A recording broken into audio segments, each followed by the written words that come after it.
வணக்கம் மக்களே. சவுதியில் யுக்ரைன் நடந்த அந்த பீஸ் டாக்ல பார்த்தீங்கன்னா யுக்ரைன் வந்து 30 நாள் போர் நிறுத்தத்துக்கு ஒத்துக்கிட்டாங்க அப்படின்னு சொல்லியிருக்காங்க.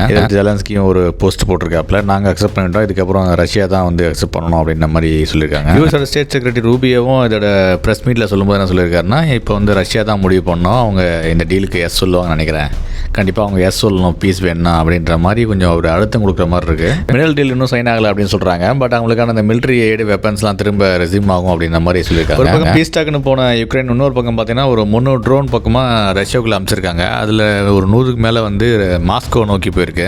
அதில் வந்து பொதுமக்கள் 3 பேர் இறந்து போனதாக வந்து ரஷ்யா தரப்பில் சொல்கிறாங்க. இன்னொரு பக்கம் ட்ரம்ப் வந்து அவரோட ப்ரெஷர் கொடுக்குறாரு ரஷ்யாவுக்கு, நீங்கள் வந்து அக்செப்ட் பண்ணலன்னா அந்த சாங்ஷன்ஸ் அதிகப்படுத்துவேன் அப்படின்ற மாதிரி சொல்கிறாரு.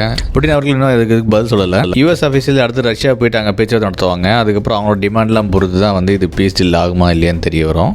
இப்படி ஒரு பிரச்சனை நடுவில் இது எவ்வளோ சீக்கிரம் பீஸ்டில் வரும்னு கொஞ்சம் டவுட்டாக தான் இருக்குது. இன்னொரு பக்கம் சைனா, ஈரான், ரஷ்யா 3 கடல் படையில் வந்து கூட்டுக்கு ராணுவ பயிற்சியில் ஈடுபட்டிருக்காங்க. ரெகுலராக நடக்கிற ஒரு ட்ரில் மாதிரி சொல்கிறாங்க. பட் ஆனால் இந்த சுச்சுவேஷனில் கொஞ்சம் ஒரு டென்ஷன் உண்டாகுது. இவங்க 3 பேருமே திரும்ப என்ன பண்ண போகிறாங்கன்னா, ஈரானோட நியூக்ளியர் ப்ரோக்ராம் பற்றி பேசுறதுக்காக ஒரு மீட்டிங்கை கண்டக்ட் பண்ண போகிறாங்க. அமெரிக்கா ஈரானை வந்து நியூக்ளியர் டீல் கூட்டுருக்காங்க, ஆனால் ஈரான் வந்து அக்செப்ட் பண்ணிக்கல. இந்த டைமில் இவங்க ஒரு இந்த மீட்டிங் வந்து பார்த்தீங்கன்னா இன்னும் கொஞ்சம் டென்ஷன் கூட. இதனால ரஷ்யாவுக்கு சப்போர்ட்டாக பேசின யூஎஸ் இப்போ வந்து அவங்களுக்கு அகேன்ஸ்டாக ஒரு ஸ்டாண்ட் எடுத்த மாதிரி இருக்குது. உலக அரசியல் நிறைய வேகமாக மாறிட்டு இருக்கு. இது எங்கே போய் முடியும் தெரியல. பார்க்கலாம் மக்களே. நன்றி.